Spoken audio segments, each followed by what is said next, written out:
All right, it's the Chief bonding with board games and RPGs, and I am live with designer Valdemar. How are you doing, sir? Great, thank you. Nice to Awesome. see you. We'll be talking a little bit about your latest design, Race to Moscow, 1941. Obviously, dealing with the Barbarossa campaign. Yes, indeed. You also had Race to the Rhine, 1944. No, 45 or 44. No, 44. no, it was 44. It was supposed to. Every player was supposed to have the chance to end the war in 1944. That's it, because it's right after the breakout of basically the Normandy campaign, when then there's the big push. Yeah, you just after capturing Paris, getting a little bit sober after, and you see there is a Rhine ahead and nothing in between. What can go wrong? Exactly. Now already I've popped one in real quick, but Carlos, I'll use his middle name, is saying an amazing game. Oh, thank you. So Race to Moscow from Phalanx Games. We'll come back to that. Let me pop this off. But go ahead and kind of introduce yourself a little further. Put us in place and time on where you're coming from, where you're at now, and what you've been doing recently. Okay, so I'm the co-founder of Phalanx. Mm-hmm. And where am I now? I'm in Warsaw. It's 6 p.m. this time, and since 9 a.m. our time, so it's, let's say, something like 2 a.m. Chiefs time, Central Time, I've been helping my team on convention, demoing our newest game found, because it will be on the game found, Brett Walda. That's why I'm wearing this nice t-shirt. Love it. Yeah, so it's a game about that. I'm not the designer. I'm just helping the development of this.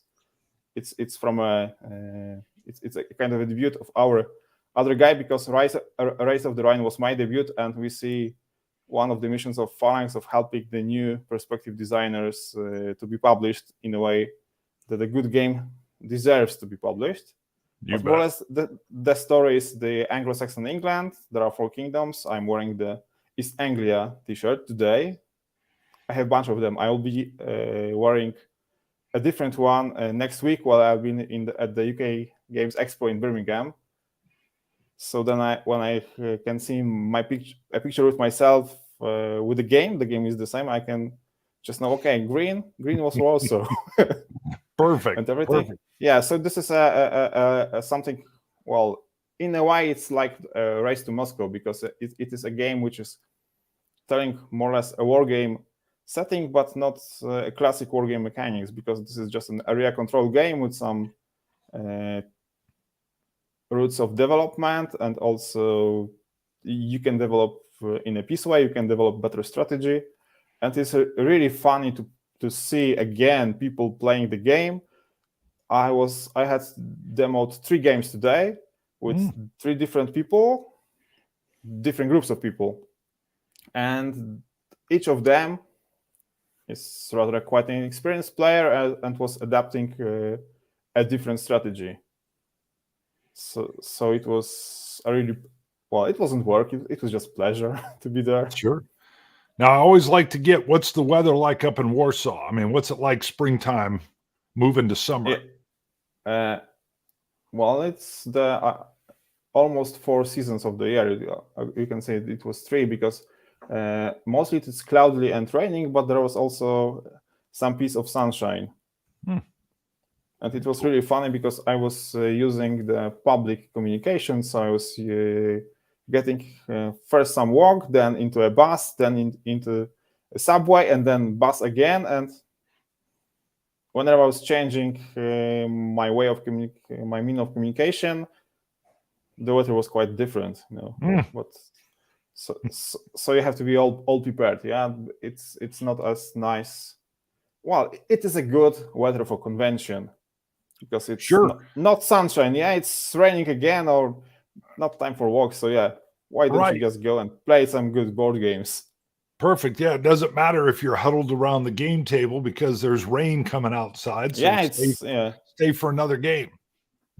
Yeah, because it's always okay. It's sunshine. Maybe I should go out there and take a walk or do something. No, water is not good. Let's Now, stay and play. Now, good point. So Phalanx, let's talk about Phalanx, just the company for a while. Yeah. Because Phalanx does as a company put out very unique games. I mean, you guys aren't trying to follow other folks. You really take some risks and bring in these young designers and put out games that are very unique and very different at a very high production level.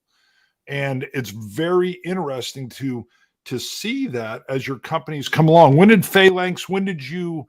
When was the company born? When did you guys start?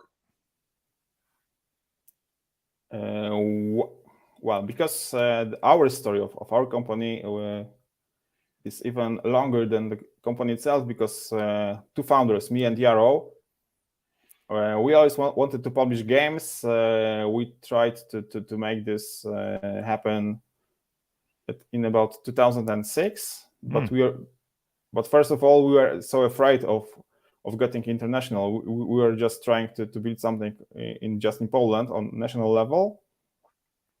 Finally, in 2009, so it's 13 years ago, we have set up a separate company, a limited company, knowing it was also because the old Phalanx, the Dutch one, was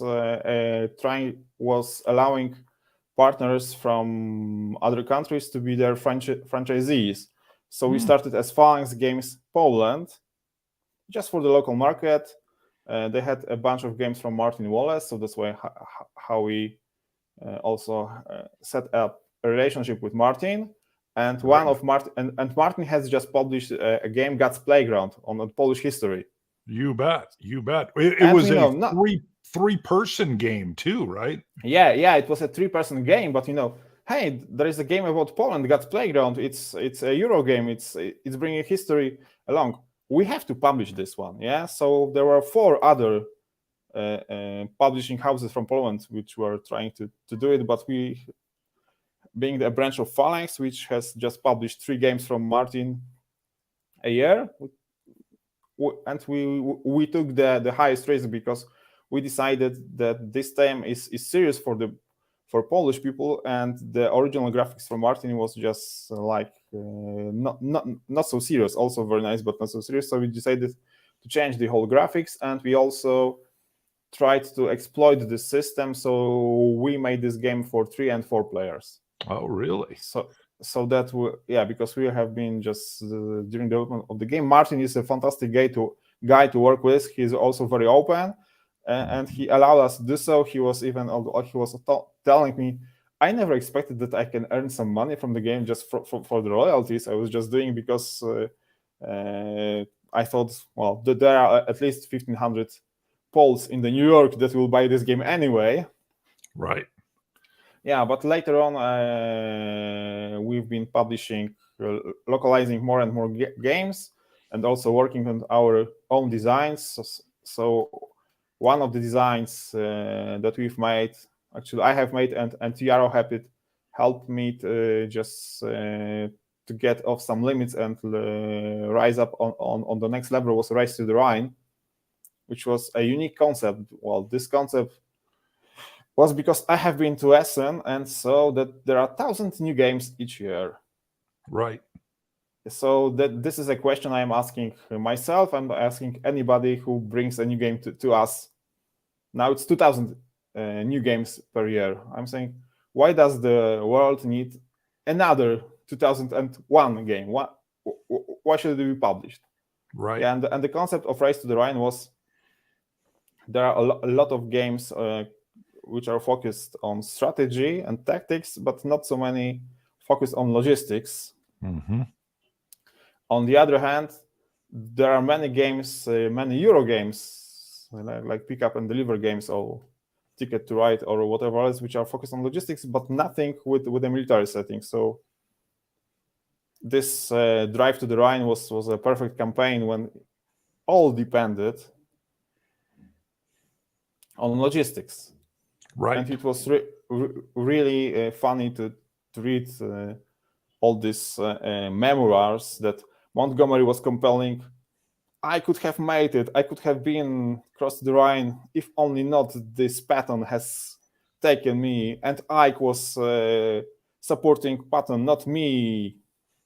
Patton, on the contrary, was telling, go to hell with all the Brits. I should have gotten all the gas. Yep. It was really funny to learn that, well, the Third Army was actually stealing some gas from the First US Army. Yeah. And and the other thing was that the logistical planners, it was all beyond expectations, because they have just drawn a line. Okay, yeah, it will be crossing the Rhine something in March 1945. So this was an opportunity. So this is also putting the players into interesting position as the generals. Okay, so you are the generals, you have some armies. Your mind is telling you should stop, get some munitions, get some fuel, take a month or two of break, and then running. Your heart says, no, it's empty ground. We have to take it as soon as we can, because the Germans, they can rebuild themselves and come back. Mm-hmm. So as a player, you start with a situation that you can try and push your luck. You can try to optimize moving your forces, but you have to remember that the time is clicking. Well, and the concept of time was the most challenging one for designing this one, because the very first version didn't have this axis markers placed. Okay. I thought that everything can be fitted into the deck, but then it started that this, let's say, not so risky strategy is working. You should just have been going up. Nothing is really pushing you towards. Okay, so no, it's not the way I want this to work. So I need to put some kind of time tracking, but it shouldn't just be in ordinary turns. Okay, so I tell you, this game should stop at some turn. Then when I invented, okay, maybe we should have some axis markers with the organized defense, and to give this image that these commanders had, they're far away at the Rhine. Even the Siegfried line, or the West Wall, is set and open. Even the Arnhem is free to go. But then, after your every move, you put something on the board. You put something on the board. You put something on the board. If it's run out, game over. The defense is too strong. Yeah, it works perfectly. And yeah, it's a very unique game, so some people don't like it and some people love it, and it's really funny to see, especially because it was 8 years ago. The game was first public show, also in Warsaw, and we've been demoing, and there were some guys and there was a lady playing with them. Probably some friend. Yeah, and first, well, they were just heavy war gamers, and she was perhaps a friend or whatever the relation was. Sure. But it was really funny to see that at the very end she won. Because it was so natural for her to organize everything smooth. They were trying to push their luck, and she was trying to be more reasonable in her efforts. And their faces, they were really surprised. Oh, this is a good game, yeah, because it's not so easy to win. And with all this experience, and let's say after success of the Race to the Rhine, there was a thought, okay, there was also a bunch of suggestions from people which campaigns can be adapted with this system. And okay, what was the largest logistic operation ever? You're right. Ever. It was the Barbarossa. Okay, so if I can make the game about Barbarossa, telling what the Barbarossa was and what was the real limit, because I also played many Hex Encounters games about Barbarossa, and normally I was even trying to design one, but I thought you should forget it, because it's not telling the truth. Because if you want to make the Germans achieve what they really achieved at this pace, you have to somehow reduce the capabilities of their Soviet armies, because they have the huge armies. Right. They outnumbered German tanks 5-1.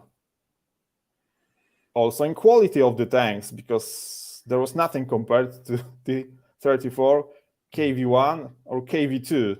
Yep. So if you're trying to make just some counters, what will we put as a strength there?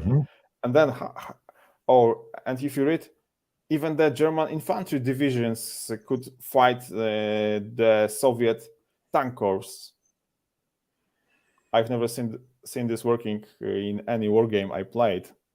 Usually, if you have a tank infantry division and a tank division, usually the odds are for the tank. Yeah.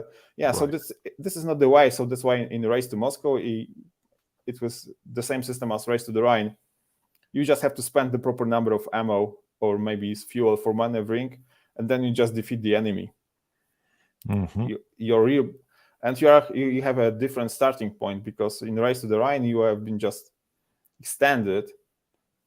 In Race to Moscow, you have started, you have a solid front of the Soviet enemies. You have all your supply bases, your army supply bases stocked with full. Your all armies, because now it's armies, not core, are full. And you have to push forward. After some testing, I just find out that using the truck is not enough. You should also introduce trains, which gives you a concept that requires you should have a strategic view. Where is your train going to go? Because you have to advance, take the terrain, so then you can flip your control marker into you having your layhead advancement, so you can use more efficient way of communication, the trains. And then you have to do it just before the winter comes. Similarly, the Soviet markers are our time tracker, so you can see how many are there. And okay, it stops. But also this time I wanted to because there was some feedback on that the solitaire game in the Race to the Rhine is the worst of the three possible. So I was trying to invent some kind of front cards, so you can have and the other thing is, because some people didn't like in Race to the Rhine that you are putting the axis markers. They say, I'm telling you, but you are just the intelligence knowing. I get this. Yeah, but we are all playing good guys. Why should I play it? The other players say, yeah, it's fantastic. It's the only way of negative interaction. It's the best way. But for those who didn't like it, there are front cards which are telling you where you should put the Soviet markers, and they have two levels of complexity: the easy one and the hard one.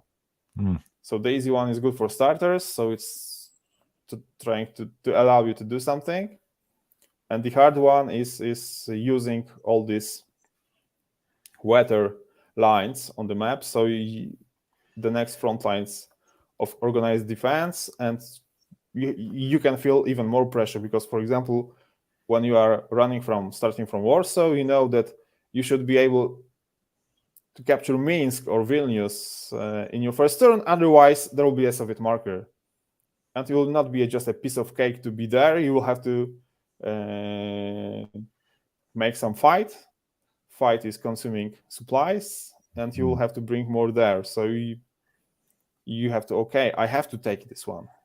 I cannot wait. Okay, let's wait. Let's see what happens. No, I take this one. Otherwise, there is a pressure. Next one, Smolensk. Take Smolensk. It's only 3 areas away from Moscow. It's crucial for the pace. If you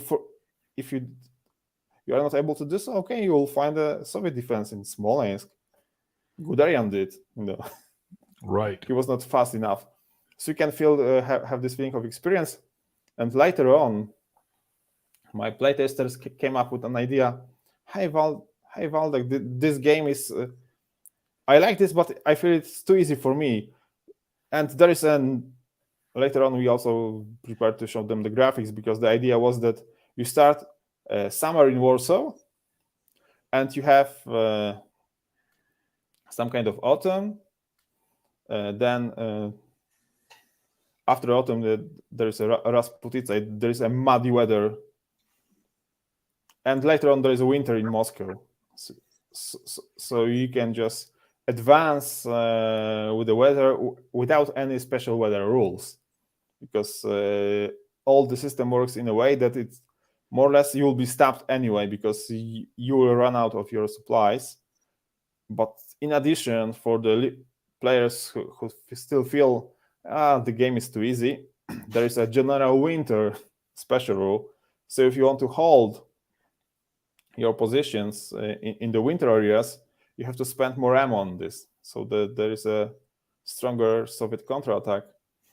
So this makes you that it's not guaranteed. You have to be very well prepared to.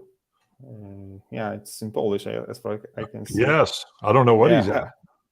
It means hello, guys. Ah, all right. I saw the exclamation point. So excellent. Hello. Yeah. So that's makes it so you can play it again. You can play 3 different army groups, and each of the army groups is having different composition of forces, because the other change was the Allies in 1944 have all armies in corps motorized. The German army was not. There was only a bunch of mechanized armies, and the rest of them was just normal foot armies. Mm-hmm. They had almost 1 million horses. Yeah, lots. Yeah, I knew that's really what drove them, was horses and carts. Yeah. It's only a PR that it was a mechanized army. Mm-hmm. So that's why this you can feel, because your army groups, your armies, your panzer armies can drive fast. Your foot armies not so. So you can feel the real difference as the army group commanders had. Okay, my tanks are too fast, too far. They should stop. They should wait for my infantry. And whenever I'm demoing this game, because there are also trucks which are limited per each player, it represents, let's say, about 100 real trucks, because they had some groups which was advancing their infantry. They took a risk, and they were just using trucks to move some supplies to their panzer armies forward. I'm telling you, at this time, Roman was having 7 of these trucks in Africa just to supply 2 of his armored divisions. And you can see can you imagine that you would have 7 of these trucks more here on this theater? Yeah, so angry as the German generals were against Roman, because you are supposed to sit there and wait until after we win, not taking our 700 trucks to drive supplies for 1,500 kilometers, because there is no railway from Tripoli to Tobruk or wherever else. Actually, loss of Tobruk. Yeah, I know this because I'm also in the process of designing a game for North Africa using this system. Really? I was wondering what you were working on top. Or I'm working on. There are 3 designs in this way. I'm not sure which one will come first. One is North Africa, but I want this to be 2-player, something like Rommel versus Montgomery. So one player will play the Brits, and the other will play the Axis. They are going to have hidden supplies of each corps, and they are trying to just be swinging around in North Africa. So you could feel that, okay, you are coming closer to enemy supply base, then your line of communication is extended, and the enemy is getting stronger, so there's a possibility there will be a nice counterattack, vice versa. So this is one design. The other design is trying to catch something even more difficult, trying to make the Pacific War from the logistic perspective. I was going to ask, yeah, because I was thinking, how would that be done? But obviously, another huge logistical area. Yeah, and also including the sea and the tyranny of distance. I can now feel it because, okay, I know I have just measured, trying to build the map of the Pacific and trying to, let's say, you making the. It's also a very good thing because you have the Nimitz as one player, MacArthur is the second player, and Mountbatten is the third player. Very And which of you, because you have to adapt different strategy, okay, and everybody's telling, I know the best. You can just hear the story as from the race to the Rhine. I know the best, what the best way to Tokyo is. Right. You know, yeah, especially the funniest way was how the Brits say, we should get back Hong Kong, our colony, and it's a perfect base. Yeah. To make a landing, you know? Yep. MacArthur and wants to do a bunch of land stuff. Yeah. Yeah. But he told, no, Philippines, you know, just Hong Kong is a piece. And all these islands like the Saipans are, I'm not sure. Maybe it's just a fly on your map. It doesn't sound properly. You need to have a solid land-based Philippines. I need to get back my Philippines. Then we can, let's say Taiwan. Right. And then you can think of something. Yeah, so this is, yeah, and the third one, you know, it's the Desert Storm. Because really, Desert Storm. That's interesting. Yeah, Desert Storm. Yeah, because we also have 3 different corps. You have the Marines in the east. You have the 7th Corps, and you have the 18th Corps. Each of them with different pace of commanders, because there, and let's say that there's also in their memoirs telling, okay, was it a great operation in just 100 hours of the land operation? Look what we did. But the other folks say, hey guys, your armored divisions were not. Why have you stopped your advance at the first day? Why haven't you made anything during the night? You had a huge advance within the night fight. And when you compare the numbers, there were thousands of tanks on each side. So it was the largest tank battle since World War II. And also very challenging for the US Army logistics, because you were also having the extended line of communications. So but it was also much easier for me to design it, because I could use some nice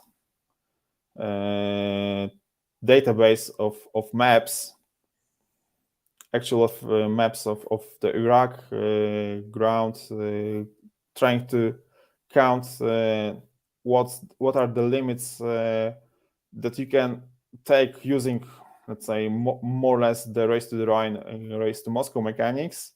Then I can see the advanced lines per each day. I can see, oh, it really works. I'm surprised. Yeah, but on the other hand, US Army Command and General Staff College is using Race to the Rhine for teaching US Army officers on the logistic course. Well, that is cool. I didn't know that.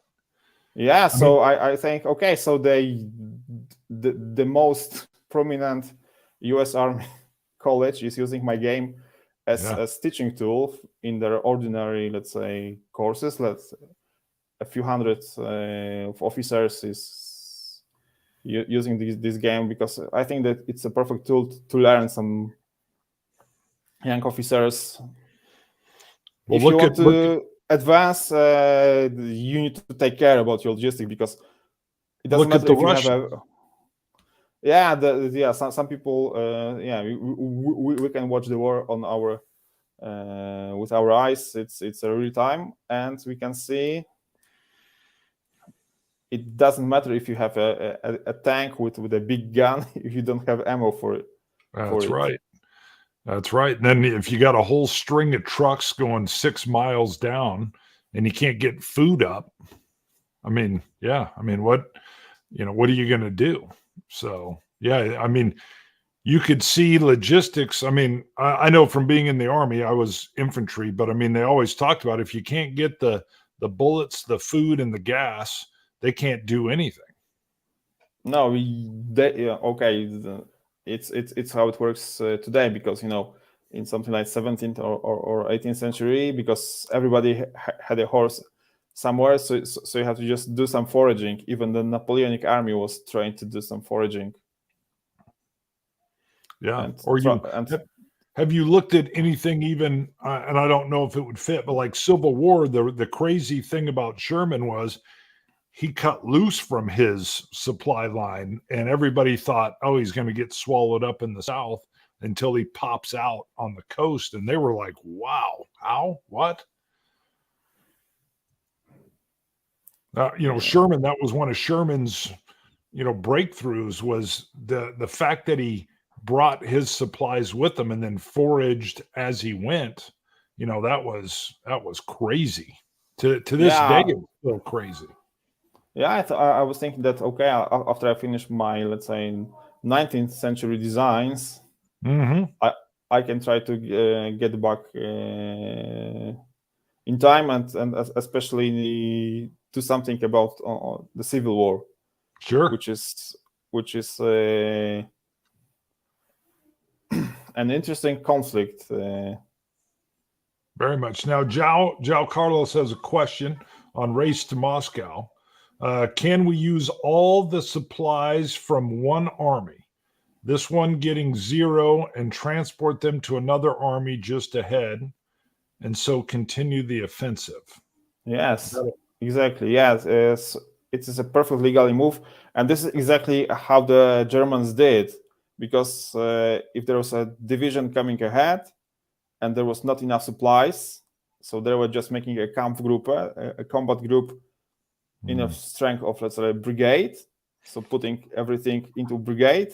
Then if the brigade was running out of supplies, they were making a smaller combat group, just in a form of battalion, always trying to push forward. Yeah, so then you can feel that, okay, you are trying to drain all your supplies. Okay, this army, no, you don't need this ammo, you don't need this gas, so you give it to the friends which are fighting up front.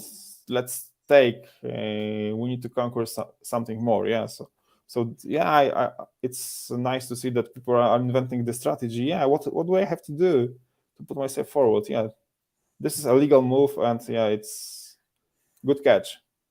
Perfect.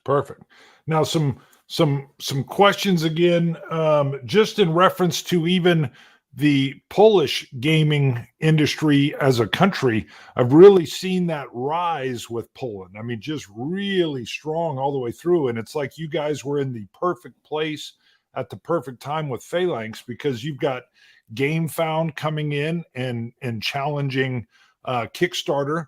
And GameFound kind of grows out of Awaken Realms, right? And yes, because it's, and I'm laughing that there is we have, let's say, not a Silicon Valley. We can say that this is a board games valley in Silesia, because Awaken Realms is in Wrocław. It's about 80 kilometers west from my place. It's Opole, and another 80 kilometers east there is another Polish company, which is Portal Games. Yes. So we are Silesia. Yeah, and I personally know both Ignacy from Portal. I know Marcin from Awaken Realms. We are friends, and so then I know that.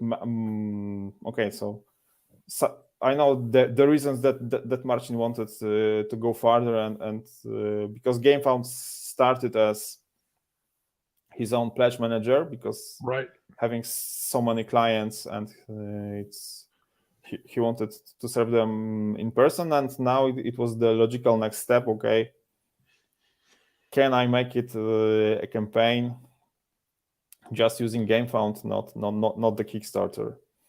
Right. And then he has what, ISS Vanguard comes out, and yes. like $6 million or so. I can't remember the exact number, but just boom.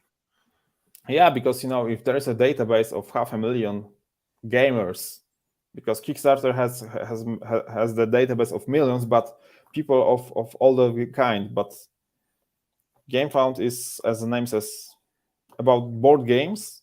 Yes. And there is it's crowdfunding. So you have to gather the crowd, and then you have funding. It's how it works. So Marcin and he attracted other companies to use his system GameFound for pledge managers. So then there was enough crowd.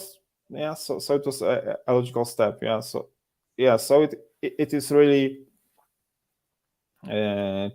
great for us to be in the place that we are now, because I can still remember where we were 8 years ago. Yeah, we were just dreaming. Okay, so we are having some kind of success on our local markets. Let's try to do something international, but we didn't have any US distribution at those times. Now we have partnership with RS Games, which is distributed by Alliance. And I know that Race to Moscow is hitting the stores at June 1st, so just this Wednesday, yeah. And we know because there was a huge container of our games, just our games, luckily arriving into US a few weeks ago. So we know it's on the shelves, and now this is a release, and I know that being distributed by Alliance Games is a fact that, I don't know, 400 or 500 friendly local game stores that are able to be our games. Yes, so we are also on the biggest world market in the US with our games, because Race to Moscow, Successors, and the new edition of Hannibal and Hamilcar. And all these 3 titles are now available again in distribution. So I'm more confident as a game designer. Okay, Desert Storm I can design. I know that we don't have to worry about market for it, about the distribution stuff. We can our only worry is, okay, let's be sure that this game is designed as good as we can. Yes. Well, that's one thing I've loved so much, is that, growing up in America, it was forever, it was always just hex and counter. And as wargaming, takes on these worldwide ideas that come in, you start to get something, like Race, that's coming from this supply side of things, and all the different things that are coming forward, and taking ideas from Euro games, and Awaken Realms is grabbing, kind of almost like Simon had all the minis, but all of a sudden Awaken Realms is putting out these gorgeous games, and then GameFound's coming in and challenging Kickstarter. And I know when I talk to a lot of folks, US wise, they love GameFound because the way it's set up is easier to see. You can go preview stuff. So I know, from Phalanx's side, are you able to track those? There's like the pre-launch where nobody can buy it, but they can kind of go look at it, and you feel like you kind of got the inside knowledge from Phalanx, because I get an email that says, hey, go look at this. And you're like, oh, this looks awesome. I mean, what do you guys see from that side of it? That's really where GameFound kind of gets you excited. Because it was like more with the Purple Haze, because you are able to publish updates even before the campaign. Yes. And for the Purple Haze, we were able to even start some kind of a game with our followers, so you can because it's a kind of role-playing game. So yes. So we have just written up some introductory game to entertain our followers and try to make them vote. Okay, this is the choice that I have. What are you going to choose? And next week we continue with our story, because this is a storytelling game and we want to present it to you. And we know that, okay, whatever crazy idea comes to our mind, we can find it on the GameFound already, and if not, we have personal contact with people from GameFound. So we can chat with them and see we have such an idea, such ideas are going, because they say they are still better, they are still adding something for the developers of the campaigns, because they also want to have good creators to attract even more people to their platform. So yeah, we are very keen on using GameFound for, let's say, big campaigns, but we are still okay with Kickstarter, because for us it's not thing that we are dropping Kickstarter for GameFound. No, we will just be choosing between each of them, because we did the campaign for the Race to the Rhine reprint on Kickstarter. Okay. Now, so yeah, inside. Go ahead. Yeah, but for the Race to the Rhine, it was just nothing. It was just more or less like a pre-order.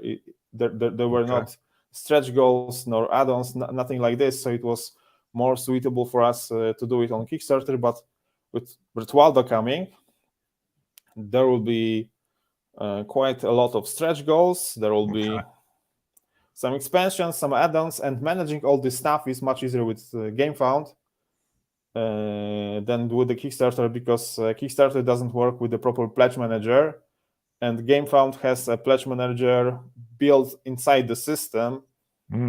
So even when you are spending your money on GameFound, is more convenient, because it's like credit in just a normal e-store. So you are just getting some items into your bucket and then go That's check why out.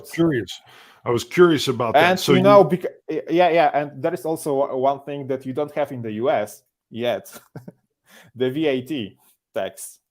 Right. Let's say never. Never. Yes. I encourage you not to accept this tax. It was French invented. The French invented, and it's, for the Polish government and most of the European governments, it is about 60% of their total budget income is from this tax. Yeah, we'll just leave that unsaid. We'll use. But for the international business, okay, if I do export something from Poland, I can get this 0% rate, but then I have to have some kind of proof that it actually have left the custom territory of the European Union. For example, just speaking a little bit of business, not so pleasant. I had just got a letter from the customs office that one of our shipments last year has not been properly, let's say, but our agency made, and I have to give them some other proofs that the Rocketman game actually have been sent to the US, and I'm not cheating about taxes. No. Fortunately, I have proofs. This game was there and was sold out. We have to reprint it, But okay, dear customs office, now the French would just say "c'est la vie." C'est la vie. It's okay. So it doesn't matter. Okay, so in the what I like about the US is that you have more practical approach to life. In Europe, especially if in France or in Germany or wherever else, you need to have a bunch of papers for everything, Now here's a question. And I'll run through this real quick. So yes, earlier we chatted about it. That's fine. Yes. No need to go back and watch. I'll trick it real quick. So there is a race to Trobuk, or what would you call, or do you have a working title, or Rommel's race? My working title is Races in the Desert. Okay, that's perfect. Race in the Pacific. Yeah, it's Race to Tokyo. All the better. See, this is why I could never be a designer. That's a better title. Race to Tokyo is awesome. Yeah. And Race then to what Tokyo. were you calling the Desert Storm? Race to Baghdad, or It's not Baghdad because it's that's not this they stopped. operation. Yeah. It was it's Race to Euphrates or just Race Desert Storm, because we are also introducing keep them rolling as because there are other games which are using race in the title. So for my games, we want to just make it keep them rolling Desert Storm. So you just with Desert Storm, what's the operation covered. Yeah, he thought Race for Cairo, but yeah, you've got it. Yeah, it's only one way because it's because right. the idea of this game. So let me repeat myself, is that Sure. you are be two player. One player will be just a kind of Monty or Aukinalk or all the other British commanders that were changing so quickly. The other is just Rommel. So you can just have a Desert Fox, but this name is already taken. So one player is playing the Axis, the other is playing the Brits. You have your supply constraints, which are hidden for each player, and then you will outguess. Should I attack him? Is this core full of supplies or not? Yeah, and there will be one common bin of supply, which will be in the races in the Africa or whatever else, and the Desert Storm. It will be the water instead of just normal food tokens from Race to the Rhine and Race to Moscow, because in the desert, water is essential.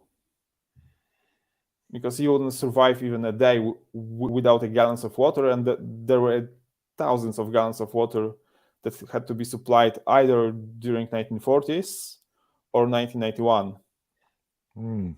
Just to make it important. Yeah, desert. I've been to desert, let's say in Egypt or in Tunisia, in the Africa, and well, this is something spectacular and something very different from your normal experience. Right. Yeah. I could even but it's so magic. Okay, when now I'm reading the Bible and reading, okay, he has went to the desert to get something like meditation and calm. Yeah, I can understand it. It's very cool to be in the desert because it's very calm, very ancient. You can feel something different about, let's say, getting into the woods or wherever else we can go with this civilization. Yeah, very isolated. So desert is, very isolated. So its experience is kind of similar, just being in the middle of the sea and there is nothing. But this is a kind of sea of sand. Right. Now, here's an interesting idea, the reverse. So the idea of then the Russians racing into Berlin. Yeah, but I thought about it, but because let's say that we mentioned that there is a war going on in the Ukraine, and I decided, because I had an idea that I will make just an expansion even this year, that the next expansion for Race to Moscow will be Race to Stalingrad, and then trying to reverse sides, and on the other side of the board there will be a Race to Moscow, but I decided no, because of what's happening there. There will be no games made by me that will be just promoting the Soviet army. No. Got it. No. Now, because just it's a nice operation, but it's bringing them to the level. It's okay. It's equal, let's say, to the as an ally. Yeah, it was not very convenient to have Soviet armies as an ally, because there is also something I had to do about Race to Moscow, because but let's say Race to Moscow, there is one evil fighting against another evil, but the game of the view is just it's not trying to represent the war. It's a game about the logistics of this operation, right. In a way of studying the logistics, not trying to create the war. And if you say about the logistics of, let's say, Operation Bagration, because it is the one of, let's say, most, or the only one operation from the Soviet army that really succeeded. Yeah, but this logistic was covered with US trucks. Without Lend-Lease, without US trucks, right, it wouldn't be possible. Right. Yeah, but no designs something like Race to Warsaw of 1944, Race to Berlin. Mm. Well, Race to Warsaw could be interesting design from perspective, but for the moment, I would rather go and do some Sherman stuff with the Civil War. There you go. That'd be cool too. Now another Yeah, Phalanx but over. Go ahead. okay. Yeah, but I want to tell you something about Desert Storm. I also would like to learn your opinion, guys. I'm not sure how many viewers do we have because it's the Yeah, chief's knowledge, not mine. right. Yeah, they're dropping and coming in, so we'll see. Yeah, it's fluctuating. Yeah, maybe they want to see us later. Yeah, but I would like to make the Desert Storm game in a way that Race to Moscow is done with all these Abrams miniatures, Bradley's miniatures, all the other stuff presented in a proper way. Nice. And I have just tested that there is even more. It will be even more challenging game than Race to Moscow, because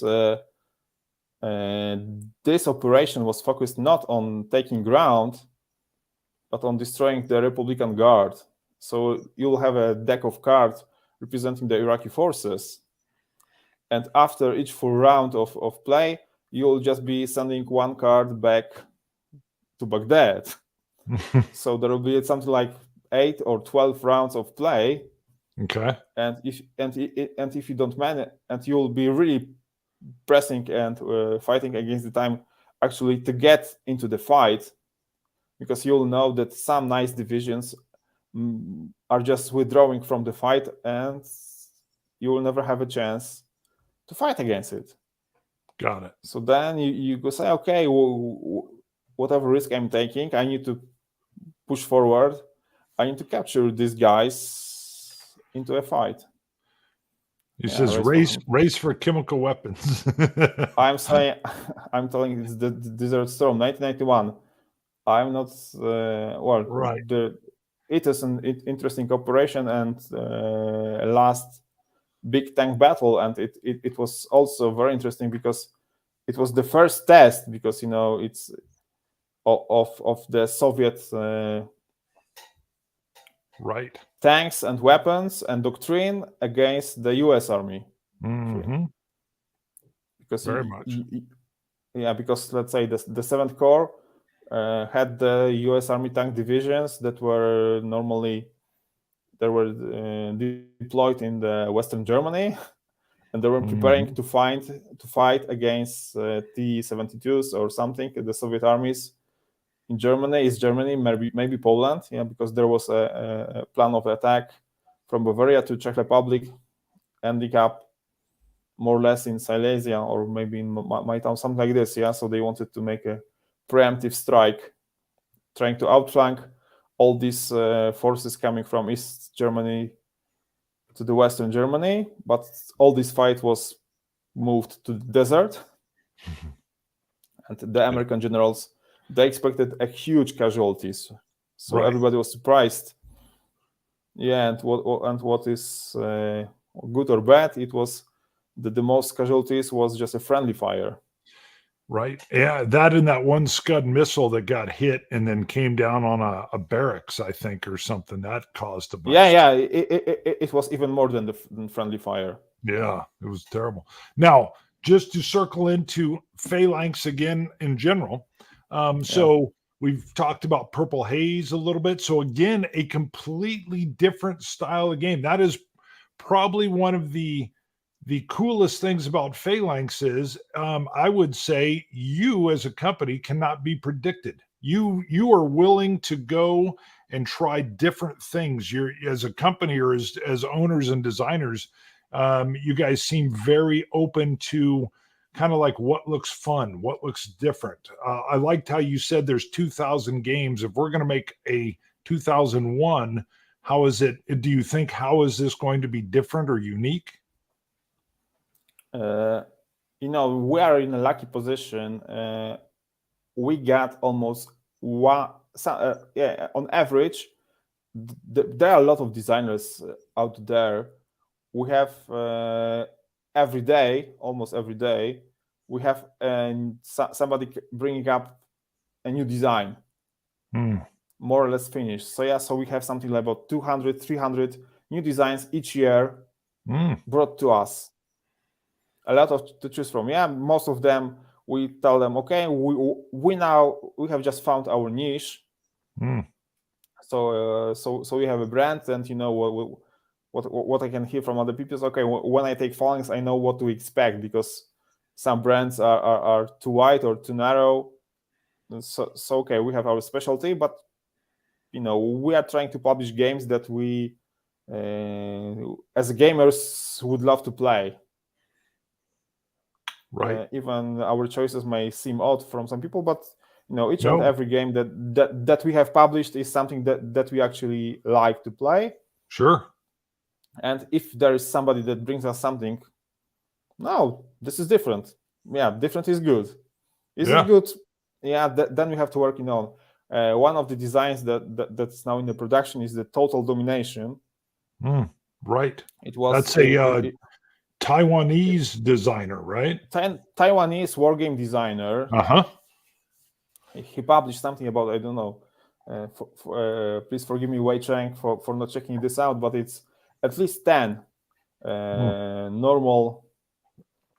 usual, standard wargame designs. This one, he wanted to be something which is more approachable for people. So it was published by the Formosa Publishing. Formosa is the name for the Taiwan. So it's a local publishing. And we have met in Essen, and we thought, okay, I've heard good things about this game, because it's the World War II, let's say, in something like 1 hour or 2 hours gameplay. It plays fantastic with 4 people.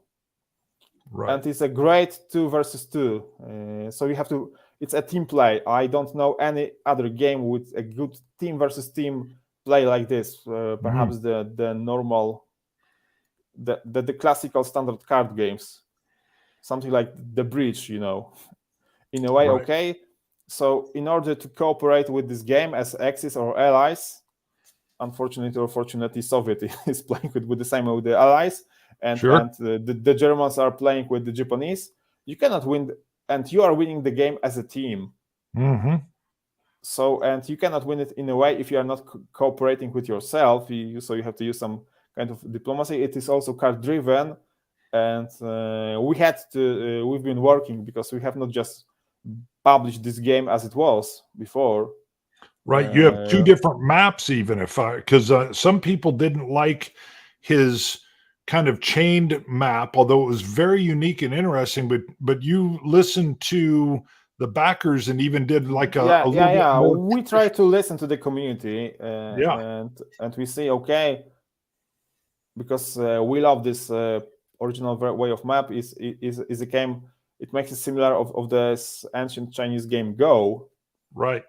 But okay, if it's more accessible to the other bunch of players, why not? We have 2 sides of the maps.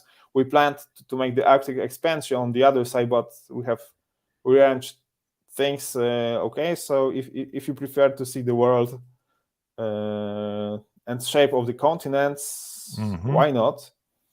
But the thing is that we have also added the draft mechanisms. So each round, when you start, you are drafting your cards, which makes a very interesting play and hard choices for you, because I know there's a card coming. Right. Do I give my opponent some strong card, or do I take it, preventing me from doing something like this? And on the other hand, there is also a development, a tech tree, something that I wanted to have, because playing the computer game Hearts of Iron, I know that for people interested in World War II, there is also trying to catch up this just 6 years of war and something like 60 years of normal way, of usual years of technical development. Okay, so and there is also a different strategy, because I have my card to play, so this is just something normal for the card-driven gamers players. Okay, do I use this game for the operations for an event? And now I have the new use. Do I use this card for technology. And I have to.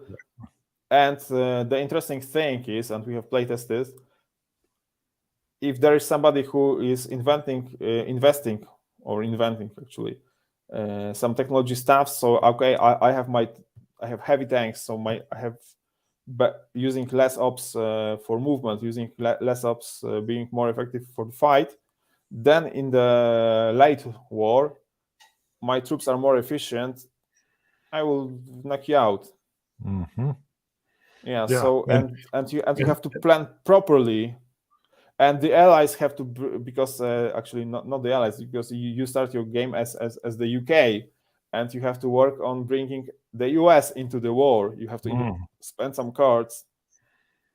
Okay, you get some US cards as a lend-lease. So in a very simple game mechanism, Wei-Cheng managed to present the war, and the choices that was the choices of Churchill, of Roosevelt, of Stalin, and the same choices of the German government and the Japanese government, because you have the two strategies. Are you going against Russia and trying to take some of Siberia, or are you making okay with Siberia and trying to get something from the UK?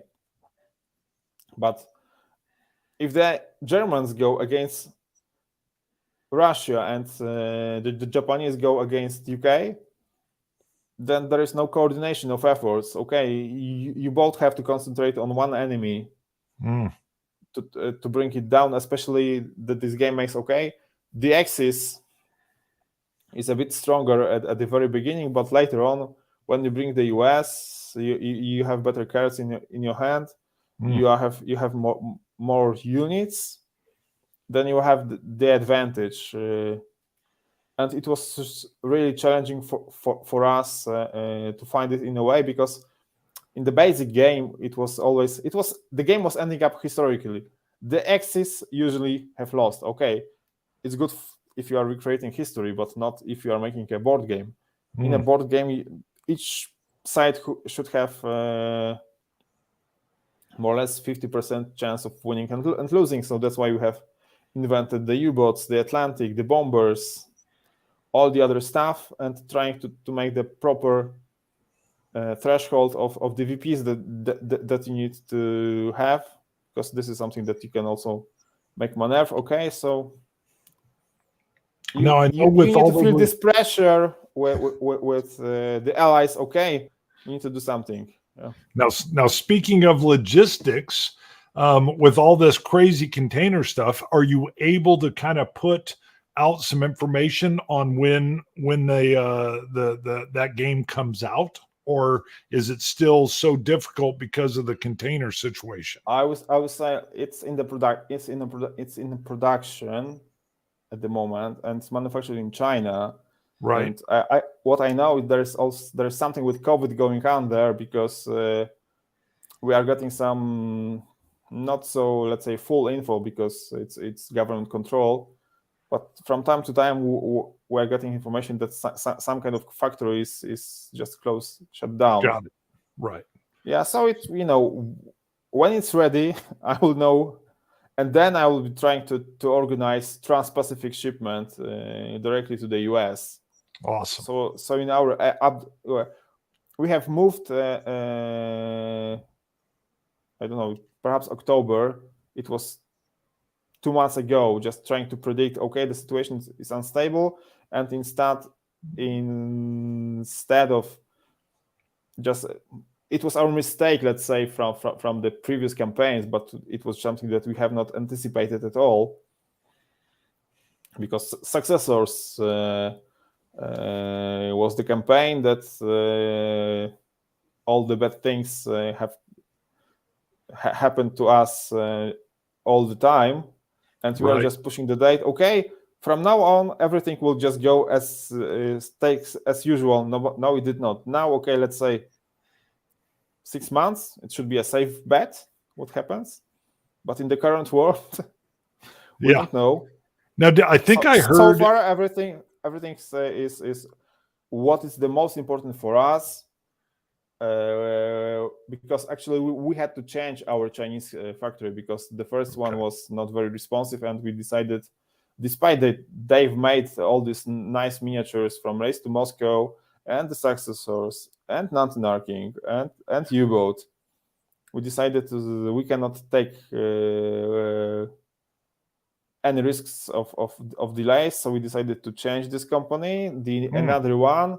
And the first most difficult and challenging issue is to have the proper miniatures, the proper molds, and the proper designs. And so they are sending us the preview for proofs for approval. Of course, we don't approve. We need to adapt changes. They adapt changes. They send us another bunch of miniatures. We check it again. Okay, now it's good to go. Then we will go. Then we will also have to, when we have the 100% proper forms, okay, then we choose the colors. Let's see what's the example. Is it really the color that we want? No. Perhaps to change something. Yeah, so this is a process of bringing something up to the table. It's production. It's a bit easier just if you have it on your screen, but now you have to touch it, and to be nicely to spend lots of hours playing with this stuff on your tables. I know China does a phenomenal job, and all the American designers go from China as well. But there's some talk here of maybe trying to do some the building or the developing coming from US. And I thought I'd heard somewhere, maybe it was Ignacy, I can't remember, that in Poland there's some manufacturing too. Is that right? Are there a few companies that are trying to actually be producers of games, or is that just very limited on like a Euro style stuff? We have printing houses, which I've they're also my friends, because some of the stuff we print in Poland, because Race to Moscow, the plastic is from China and was printed in Poland. Got it.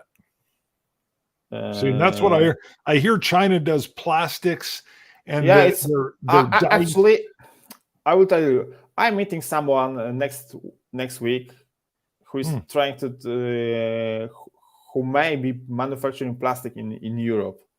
Ooh. But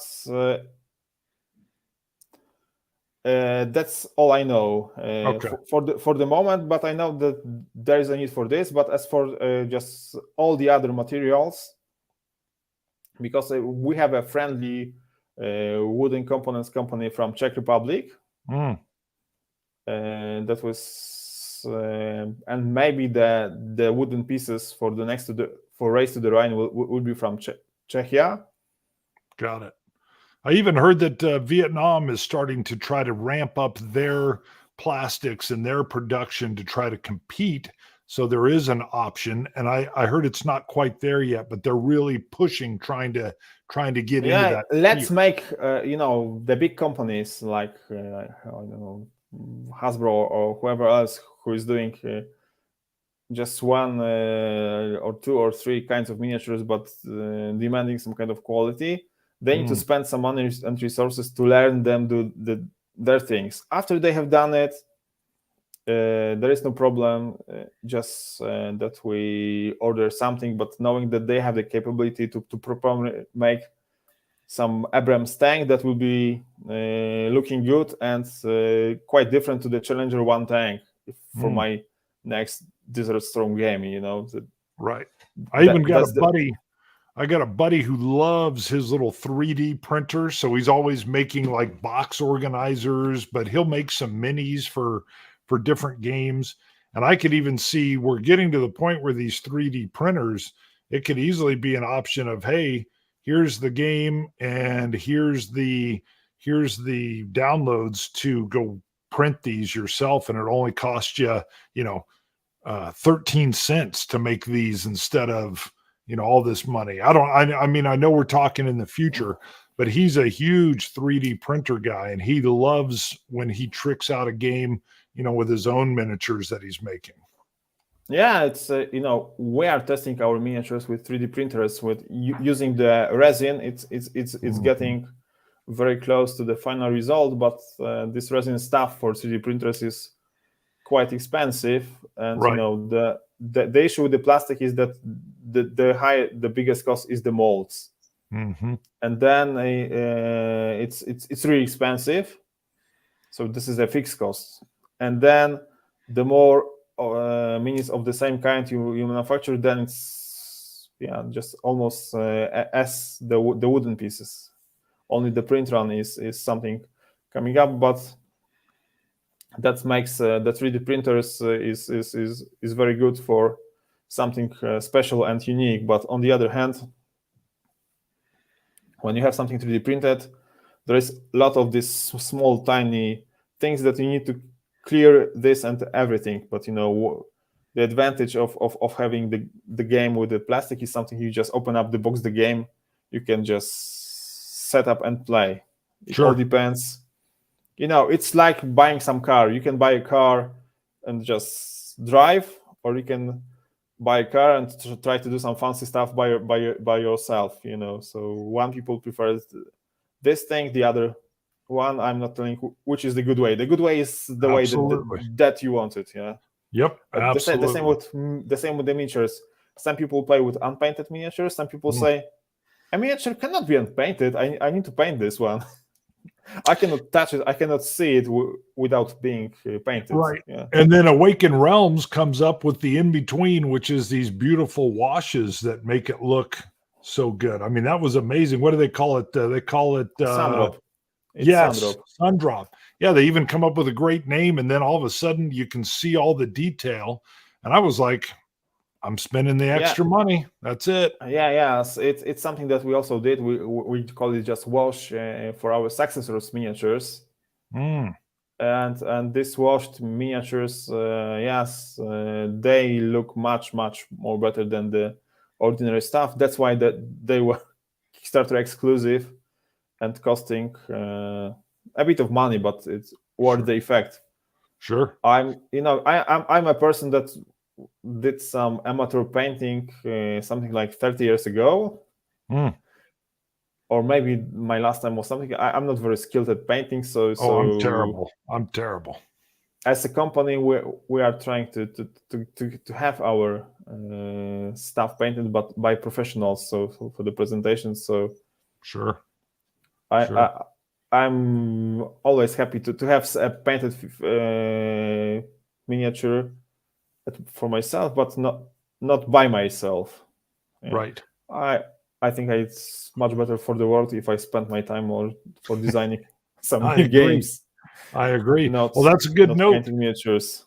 I know it's getting late where you're at. We'll wrap this up, but is there anything else you want to share before we go? Anything you want to ask? Because it's totally unplanned for me. I'm just as you wrote me, you will just sit and talk.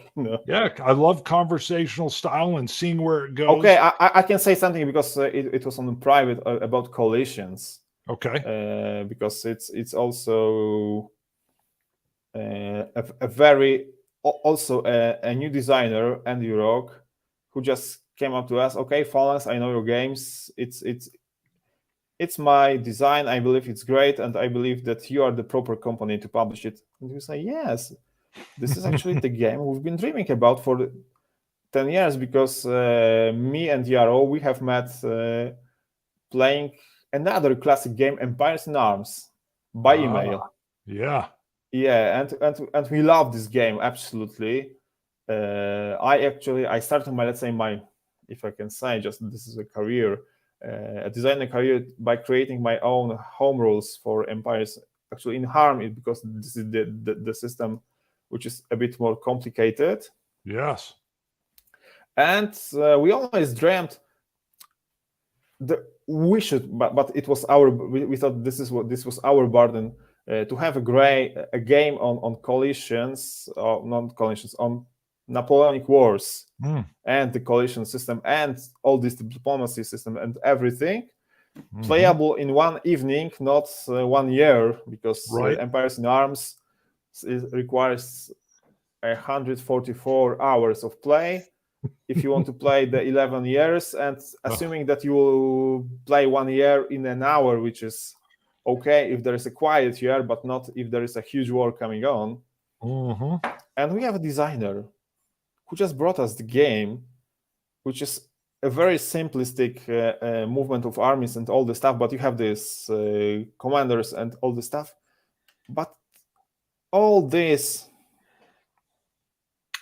Sorry, I didn't want to interrupt, but I just say that there is a comment. I will refer to the comment in a moment. Yeah, and there's a game Coalitions. So you are playing the Napoleonic France, you are playing Britain, you are trying to grab Prussia or Austria or Russia. Come to me, be with me, not be with them. I will give you some land. This is your land. This is land for you. Yeah, this is a game that we want. This we always wanted.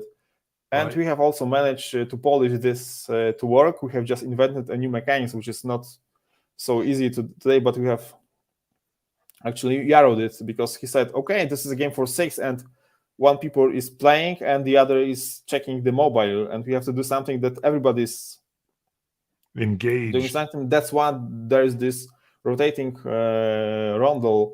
So there are 6 types of action, and each player is doing each of the actions simultaneously. Only the movement, if it's taking or the battle, is something, but it's something you are interested to see if somebody is doing something or not. Sometimes you are helping just be a kind of assigning trying to track the strength or something just to speed up the game and to be invented, especially if you're playing the cards and the odds are changing after each card play. Yeah, and this system is so great. Okay, because with Empires in Arms, I have played the 7-Year Wars scenario, which is even more better because I've played as Frederick the Great and trying to beat everyone else.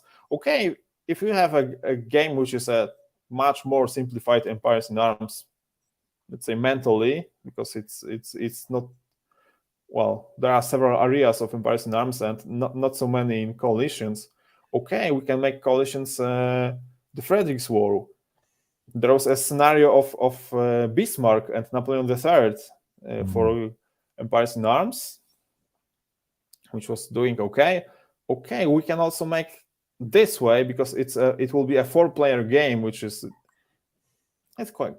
it's not always be possible to have all 6 players. Right. You may want to play this 4-player game, and which is also interesting story because a small little Prussia at the very beginning ended up as being a big German empire, and also a small little Sardinia ended up being the Kingdom of Italy, all neighbor France. So this is also this 4 powers, a kind of similar of total domination. So there is a diplomacy between 4. Okay, so which of these 2 will ally together? Okay, so there's Austria. Yeah, so Austria and France, should they be enemies? Should they be friends? You have to choose. On the other hand, there is also a 30 Years War, something that I always wanted to do, just to have the 30 Years War, because I have this game from GMT, and I regret the only one thing, that the Poland is cut off. There is nothing in the East, because it's the Western perspective. Okay, so the 30 Years War was not involving Poland, which is formally it is true, because Poland was having a fight against Russia, against Sweden, against Ottoman. But it was all together in one Europe. And for example, if the Sweden could not join the 30 Years War in Germany because its armies were occupied fighting against Poland. And it was the French diplomacy, because French was trying to make, okay, let's send an envoy, make a peace with Poland and Sweden, let them come to terms. Poland can go take some Moscow or whatever else, and let's bring the Swedish army free to land in Germany. And in the classic 30 Years War, you have just an event, Sweden enters war. You just play a card. It's okay because Sweden entered war later on, we have a card in later on. Yeah, but I don't like this kind of stuff. Okay, what was the real constraint of Sweden entering the war, let's say in 1625 or something, It was that they were fighting with Poles. Okay, so why don't we have Poles and Sweden? They can find. So on the other hand, if Poland has not made peace with Sweden, would Sweden enter the war at all? Right. Yeah, in the classic design, okay. So what do you have to do? So the Austrians have some kind of super event that cancels this event? No, it will just break the design. But in coalitions, the system is so flexible. Okay, you just give the palace their starting situation. You are putting some territories worth of the influence points, the victories, and you can find. And our playtests were so good because you could really saw people fighting for the Germany as they really did. Okay, we have not recreated the actual history, but the feeling was very historical. Got it. Because the Austrian was preoccupied. Okay, what will the Ottoman do? Maybe he can go fighting Poland or do something to protect your Crimea as you have it or not. Just don't come up to my Vienna. Keep away from Vienna. Yeah, and I am from Gumienny, and it's hard to find people willing, to play war games in Germans. Do you think that it could be a difficult selling point for a race for Moscow? I will tell you like this.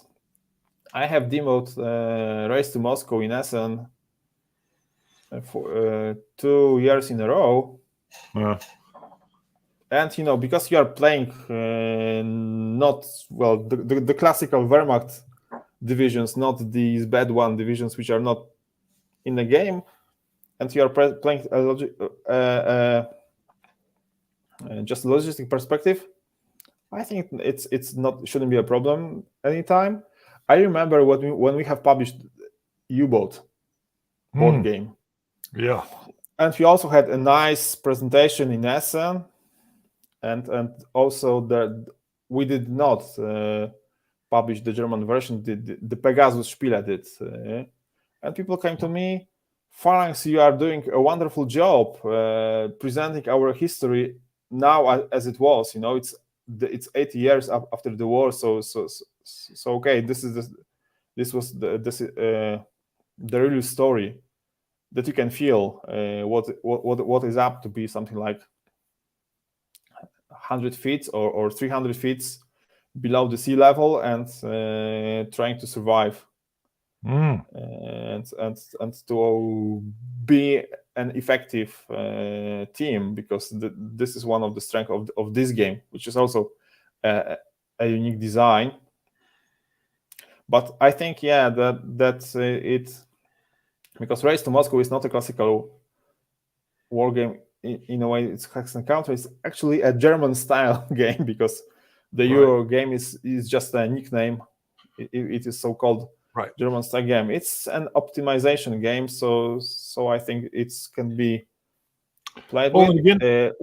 We have published this game in German as well, because we had so many backers during our campaign, so they have actually founded their version, and it's selling there. Yeah, maybe it's not we are not sold out yet, but it's the sales are good, and it is something that I have even heard some, because I know a bit German. I'm not very fluent in German, but I even watched some kind of let's play and reviews from the German players, and they quite like it. Well, and there were similar questions when I did the review or the preview of Purple Haze. There was a few Americans saying, "Oh, the Vietnam War, we were coming into their country, and is it time?" But again, the way you've approached it, even Purple Haze and the role playing kind of aspects and the story that's playing out, and the fact that there were Marines over there, there were young Marines that were over there and just trying to it is exactly something I told you, well, it's a full metal jacket that Right. we are trying to okay, let's put the player as a grunt. You are not a Right. big commander trying to outwin the war. No, you are 17, 18, 19. Mhm. Love it. Yeah, Love it. and you are in the field and you have to learn. You have to learn to survive. Yeah, and then improve, and then and Yeah, all and, of and you that have is perfect. yes, and you have your team and you are responsible for them.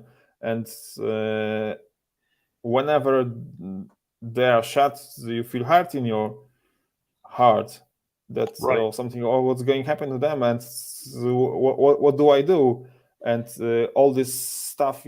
So this is making you a just a different experience. Oh, it's a better role, but I have so many other divisions to put on the front. So that's, and especially our, let's say, story designer teams is so it's also going to make a kind of paragraph game. So there are different paths you can choose, ending up in a different place. So it's Perfect. there is a tree of choices going into very different stuff, and the progress of of development is quite good. We're on good pace. There are also some kind of improvements on components, and we are planning to print this one in Poland because it doesn't really have in plastic. Yeah, so we are trying to do the stuff that has to be done because of the quality in China, but also on the other hand to print some stuff in Poland. So nice. I love it. depending on what happens, just we are spreading our risks, because okay, just in February, okay, we didn't know is it good. Maybe China is a safer place than Poland, because the bombs were quite close to the Polish border. Sure. Yeah, and it's just only a few hundred kilometers something. Right. Yeah. Yeah, no. it's very close. But on the other hand, China is much safer place, or no? So that's why we are trying, to decide what's the best choice for us, where to print it, because we know that the quality is more or less the same. We just the question is, does this game have plastic miniatures or not? If plastic miniatures, at least plastic miniatures have to be manufactured in China for the moment. Maybe it will change. Right. But we have the printing houses that can make a good quality stuff locally in Poland. But on the other hand, we still need to pay a huge rate of overseas transport to the US, because you are separated with two oceans, Atlantic Ocean and Pacific Ocean. So either way. Yeah, either way. Well, so Baltimore, 3 years ago, it was just 1/10 of the current cost. It's hard to imagine. Well, you could always do another game just on board game making. I was laughing about this about 5 years ago, because I was having a meeting, or it was even more, maybe 6. I was having a chat with people from the German manufacturer, who is actually a manufacturer and not a publisher, because all the Polish manufacturers and the other that I know, they're also publishing their own games using different brands. So I told me, hey, why don't you maybe, because I had such a crazy concept, maybe it's worth just doing it. Why not make a board game about creating a board game and publishing it? And they said, okay, there are so many stories of fuck ups and something like this, right? But it was in the, let's say, normal times. But with the COVID times, okay, so the next time, okay, which is your factory? Okay, roll a die if your factory is ended up with some COVID stuff or not. If it's opened, then right. Okay, you could add up just the current shipping rates, Yeah, and Yeah. especially Up, so you can imagine making such a board game. But I only worry, would it be fun to play? right. Yeah, it Especially would not for just the be. publishers, But Yeah, yeah, yeah. It'd be, because I think the frustration would be like, you're kidding me? The container can't go up 200%. What are you talking about? 200 more? What? So I know, and then yeah, it's I'm always 1,000%. It's yeah, crazy. exactly. I'm telling people that before the 3 years ago, before the pandemic, publishing a game was more like a Euro game, so you are trying to optimize the stuff and all the things. Now it's more like a adventure game, because every move you make, you have to roll a die and see what are the results. That's right. It's all random. We don't know. Yeah, but I'm a gamer. I'm used to it. I'm just trying to so times have changed. Forget what was there and try to adapt. Perfect. And to set up your risk, minimize, and just be careful and watch, because it's more like the purple haze. I don't know, because people are asking me how is it about? Yeah, it's good. I can meet people. I don't have to wear a face mask for the moment, because it was mandatory. It was lifted 3 months ago, and in Europe just 2 weeks ago. But it's summer, and I have a chance to go to the United Kingdom this Thursday. I'll be also since 3 years at the UK Games Expo, meeting folks. I've been attending to this event for consecutive, 5 years or something. Nice. I could see this show growing, because it started quite similar to the convention I was today, something about 1,000 people and one hall. It's several thousand people and 3 halls. We will see how it works. I will have a chance to also present Race to Moscow finally published, because 3 years ago I was presenting there a prototype and all the stuff. We will be also attending. I will also have a chance in early July to go to Paris.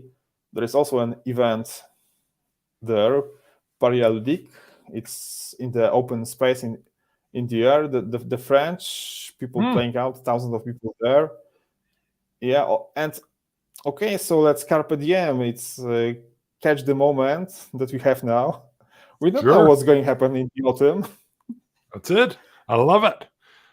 Very nice. Well, thank you for coming on. Great. I love everything Phalanx is doing. You're really just pushing the boundaries, coming up with very innovative designs. And I love, what's going on, not only with Phalanx, but everything that you guys are even doing in Poland. It's really exciting. Thank you. Thank you, Chief. I enjoy your show, and thank you for being the host here. Awesome. Well, thank you very much. Hang on. No more questions have come in. I'm going to go ahead and end this off, but stay on a second. We'll chat after we go off here.